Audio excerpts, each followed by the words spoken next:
Ցուցադրվող այս կոշիկները 1915 թվականին Տրապիզոնից են հասել Մարսել։ Կոշկակարը հայ է Լյուդվիգ Ավետյան։ Ձեռքով կարված սև թավշյա կոշիկները գաղթի ճանապարհ բռնող ընտանիքի վերցրած միակ իրն են եղել։ Այժմ դրանք պահվում են Մարսելում, Ֆրանսիական հետազոտության և հայկական հիշողության արխիվները միությունում, որը կոչվում է Արամ։ Բանը որ բերեր են Տրապիզոնդեն այս կոշիկն է։ Անոր համար ընտանիքը բայելա որ իբր իրենց Տրապիզոնդեն հիշադակ։ Ցուցադրության շրջանակում ներկայացված են նաև անձնագրեր, որոնցով հայերը բռնել են գաղթի ճամփան։ Այս թղթերով են եկել Ֆրանսիա ու այլևս չեն վերադարձել հայրենիք, պատմում է հետազոտության և հայկական հիշողության արխիվների վարչության անդամ Թամար Սարգսյանը։ Ուզեմ մի բան ցույց տալիս, որ քրվերը ֆրանսերեն ne peut pas retourner։ Ուրեմն այս թղթերը այս թղթով Ֆրանսիա եկան մարդիկ, բայց չկալեն երբ որ եկան գնիկ դրին վրա ավելի քրկություն մգար եւ գնիկ ագա որ չեն գարա վերադառնալ իրեն երգիրնին ամեն ինչ գործընծուցած էին եւ այնար գործընծուցին։ Փախստականները Նանսենյան անձնագիրը ստանալուց հետո են կարողացել կազմակերպել իրենց հետագա կյանքը։ Այս նմուշները և հայոց ցեղասպանությունը վերապրած մարսելահայերի պատմությունների մասին վկայող տարբեր փաստեր են այժմ ներկայացվում Հայաստանում։ Այս նյութերը պատմության թանգարանում պահվող ցուցանմուշների հետ մեկ ամիս շարունակ «Քեմբ Օտո Մարսել. պատմություն ցեղասպանությունից փրկվածներից» խորագրով ժամանակավոր ցուցադրության շրջանակում կներկայացվեն այցելուներին։ Թանգարանի տնօրեն Դավիթ Պողոսյանը մեծապես կարևորում է նման պատմությունների և նմուշների ներկայացումը, որովհետև ասում է՝ սերունդները փոխվում են, շատ բան մոռացվում է։ Մենք փորձել ենք համադրել մեր հավաքածուի այն նմուշները, որոնք ինչ-որ կերպով առնչվում են Մարսելից եկած նմուշների հետ, հատկապես նաև Արևմտյան Հայաստանի այն տարածքներից, որտեղից փաստորեն շատերը փորձել են փրկվել Մարսելում։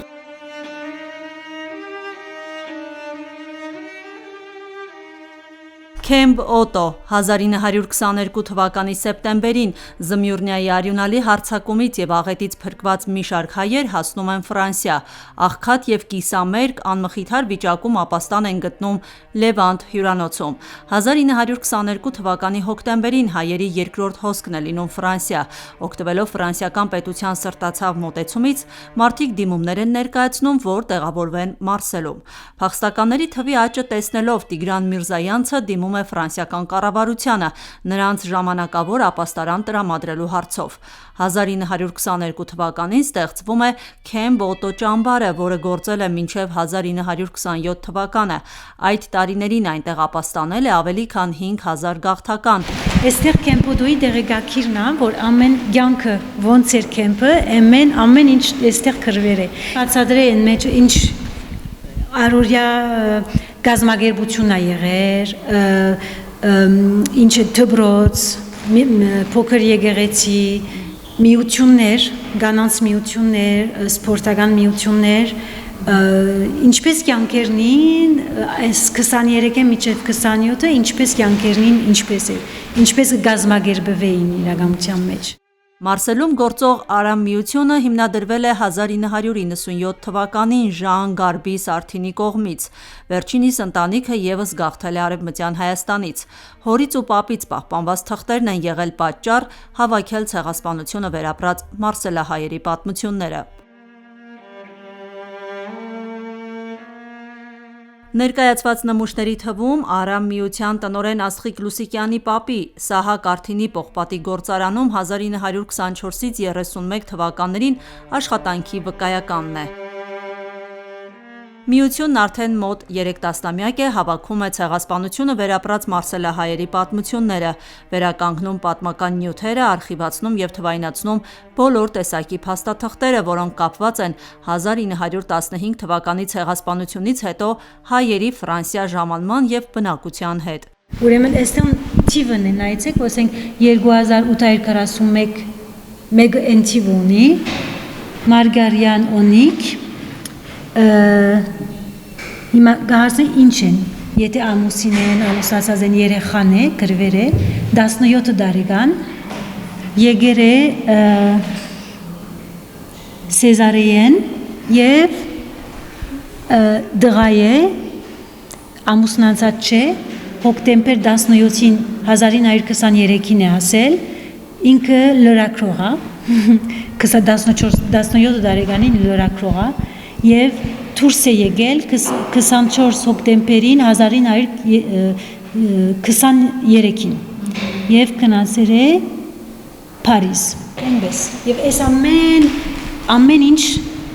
կարակ իմանալ այսպես շատ հետաքրքրական է։ Հայաստանի պատմության թանգարանն ու Մարսելի Արամ միությունն այս ցուցահանդեսով փորձել են փոքրիկ ճամփորդություն կազմակերպել անցյալի ու արհավիրքներից հետո կառուցված կյանքի միջև, ասում է թանգարանի տնօրեն Դավիթ Պողոսյանը։ Այս ցուցադրությամբ փորձել են ցույց տալ, թե ցեղասպանությունից փրկվածներն ինչպես են պահպանել իրենց ինքնությունը։ Պես տեսնում եք, այստեղ այս հիմնականում ազգագրական նմուշներում այս նրանք օրինակ հագուստի դաջեր են, եւ նայեք հայ տեքստի այսպեսի մի հատ ֆանտաստիկ շքեղ գործ արաբկիրից ունենք 1880 թվականին ամբողջովին ոսկե կարերով, ասեղնագործություններով եւ սա միայն փաստում էր, թե ինչպիսի բարձր կուլտուրա ունեցող մշակույթ ուներ տեղի ապրող հայ բնակչությունը։